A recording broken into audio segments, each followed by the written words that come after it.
So students, in this lecture we will do the continuation of the last lecture, that is the mass selection. What is the merits and demerits?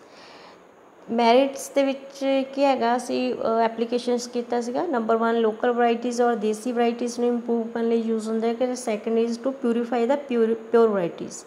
So first merit ਕੀ ਹੈਗੀ ਆ, ਕੀ ਫਾਇਦਾ ਹੈਗਾ ਮਾਸ selection ਦਾ? First ਹੈਗਾ ਕਿ since a large number plants are selected, 200 ਤੋਂ 200,000 ਅਸੀਂ plant ਨੂੰ ਸਿਲੈਕਟ ਕਰਦੇ ਹਾਂ। The adaptability of the regional variety ਜਿਹੜੀ ਹੈਗੀ ਆ ਇਜ਼ ਨਾਟ ਚੇਂਜਡ। ਉਹਦੇ ਨਾਲ ਕਿਉਂਕਿ ਦੇਸੀ ਵਰਾਇਟੀ ਨੂੰ ਅਸੀਂ ਕਰ ਰਹੇ ਹੈਗੇ, ਦੇਸੀ ਵਰਾਇਟੀ ਆਲਰੇਡੀ ਜਾਂ ਲੋਕਲ ਵਰਾਇਟੀ ਆਲਰੇਡੀ ਅਡੈਪਟਡ ਹੈਗਾ, ਅਤੇ ਇਹਦੀ ਓਰੀਜਨਲ ਵਰਾਇਟੀ ਜਿਹੜੀ ਹੈਗੀ ਉਹਦੇ ਅਡੈਪਟੇਸ਼ਨ ਦੇ ਕਰੈਕਟਰਿਸਟਿਕ ਜਾਂ ਸਟੇਬਿਲਿਟੀ ਦੇ ਕਰੈਕਟਰਿਸਟਿਕ 'ਤੇ ਕੋਈ ਚੇਂਜ ਨਹੀਂ ਹੁੰਦੀ। ਅਤੇ it is generally accepted that a mixture of closely related pure lines is more stable in performance over different environment than a single pure line. So ਇਹ ਜਿਹੜੀ ਹੈਗੀ ਹੈ ਜ਼ਿਆਦਾ ਸਟੇਬਲ ਹੋਏਗੀ ਇਨ ਪਰਫੋਰਮੈਂਸ 'ਚ। ਦਸ varieties develop through mass selection are likely to be more widely adapted than individual pure lines। so mass selection ਨਾਲ ਤਿਆਰ ਕੀਤੀਆਂ ਵਰਾਇਟੀ ਜਿਹੜੀਆਂ ਹੈਗੀਆਂ ਉਹ ਜਿਹੜੀਆਂ ਹੈਗੀਆਂ ਇੱਕ ਇੰਡੀਵਿਜੂਅਲ ਪਿਓਰ ਲਾਈਨ ਤੋਂ ਜ਼ਿਆਦਾ ਅਡੈਪਟਡ ਹੋਏਗੀ, ਜ਼ਿਆਦਾ ਸਟੇਬਲ ਹੋਏਗੀ। ਠੀਕ ਹੈ। ਸੈਕੰਡ ਕਰੈਕਟਰਿਸਟਿਕ ਸੀ ਕੀ ਹੈ, ਇਹਦੇ ਸੈਕੰਡ ਫਾਇਦਾ ਕੀ ਹੈਗਾ ਕਿ extensive and prolonged yield trials are not necessary. ਕਿਉਂਕਿ ਇੱਥੇ ਤਾਂ ਅਸੀਂ ਸਿਰਫ 6 ਈਅਰ ਜਾਂ 7 ਈਅਰ ਕੀਤਾ ਹੈਗਾ, ਮੋਸਟਲੀ ਜੋ ਟਰਾਇਲ ਹੈਗੇ ਉਹ ਕਾਫੀ ਸਾਲ ਤੱਕ ਚੱਲਦੇ ਹੈਗੇ ਆ, ਅਤੇ ਇਹਨੂੰ ਅਸੀਂ 6-7 ਈਅਰ ਨੂੰ ਪ੍ਰੋਲੋਂਗਡ ਯੀਲਡ ਟਰਾਇਲ ਨਹੀਂ ਲੈਂਦੇ ਹੈਗੇ, ਯੀਲਡ ਟਰਾਇਲ ਨਹੀਂ ਕਹਿੰਦੇ। This reduce the time and cost needed for developing the new variety. So ਜਿਹੜੇ ਯੀਲਡ ਟਰਾਇਲ ਇਹਦੇ ਵਿੱਚ ਜ਼ਿਆਦਾ ਲੰਬੇ ਨਹੀਂ ਹੁੰਦੇ, ਬਾਕੀ ਟੈਸਟ ਜ਼ਿਆਦਾ ਲੰਬੇ ਹੁੰਦੇ ਹੈਗੇ, ਇਸ ਕਰਕੇ ਅਸੀਂ ਇਹਨੂੰ ਰਿਜ਼ਲਟ ਨੂੰ ਅੱਛਾ ਮੰਨਦੇ ਹੈਗੇ। ਤੀਸਰਾ ਹੈਗਾ ਕਿ ਮਾਸ ਸਿਲੈਕਸ਼ਨ ਜਿਹੜਾ ਹੈਗਾ ਉਹਦੇ ਵਿੱਚ ਕੰਸੀਡਰੇਬਲ ਜੈਨੇਟਿਕ ਵੇਰੀਏਸ਼ਨ ਜਿਹੜੀ ਹੈਗੀ ਉਹ ਰਿਟੇਨ ਰਹਿੰਦੀ ਹੈਗੀ ਆ ਨਿਊ ਵਰਾਇਟੀ ਦੇ ਵਿੱਚ। So therefore another round of mass selection after few years would be effective in improving the variety furthers. ਅਤੇ ਇਹ ਅਗਲੇ ਸਾਲ ਵੀ ਅਸੀਂ ਆਉਣ ਵਾਲੇ ਟਾਈਮ 'ਚ ਵੀ ਅਸੀਂ ਜ਼ਿਆਦਾ ਬੈਟਰ ਵਰਾਇਟੀ ਨੂੰ ਇੰਪਰੂਵ ਕਰ ਸਕਦੇ ਹੈਗੇ। ਅਤੇ ਫੋਰਥ ਇਹਦਾ ਫਾਇਦਾ ਇਹ ਹੈਗਾ ਕਿ less demanding method. So the breeders can devote more time to the other breeding programmes. ਕਿਉਂਕਿ ਜਿਹੜਾ ਪਲਾਂਟ ਬਰੀਡਰ ਦਾ ਵਰਕ ਹੁੰਦਾ ਬੇਟਾ that is very laborious, so and very time consuming, so they can give a time to the other works.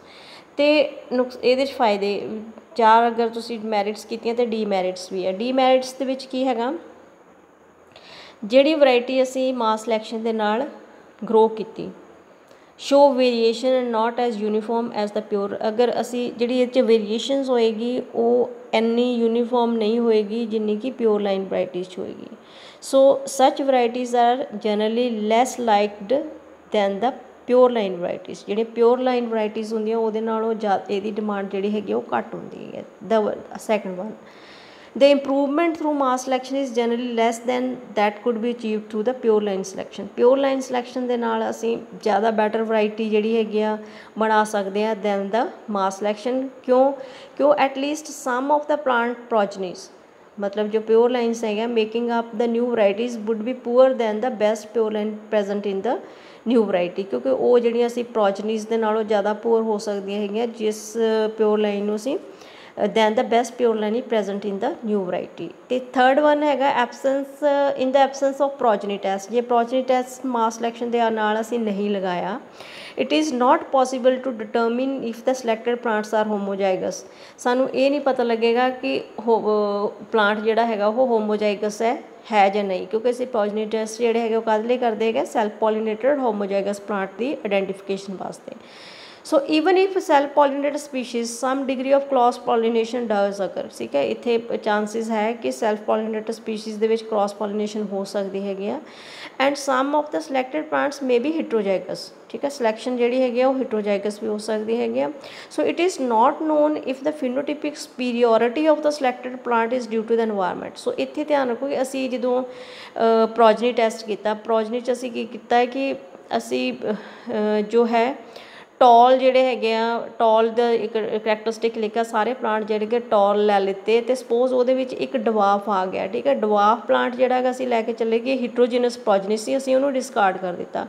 ਹੁਣ ਸਾਨੂੰ ਇਹ ਨਹੀਂ ਪਤਾ ਕਿ ਜਿਹੜੀ ਡਵਾਫਨੈਸ ਸੀਗੀ it is due to environment ਔਰ ਜੀਨੋਟਾਈਪ।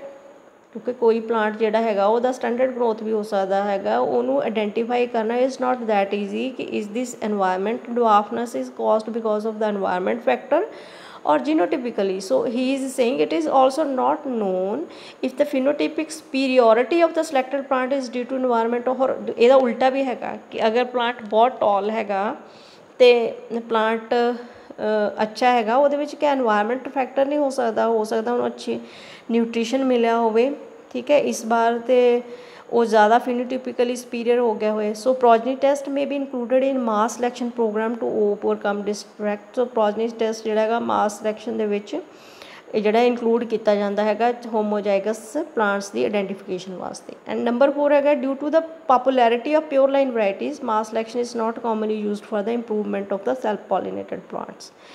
Number 5 varieties developed by mass selection are more difficult to identify than the pure line varieties and number 6 mass selection utilizes the variability already present in a variety or population and it cannot generate variability. So this is the demerits of mass selection. I hope this is clear with you and anything that is not clear with you please feel free to call me up or send me a question on my WhatsApp or Google Class. Thank you.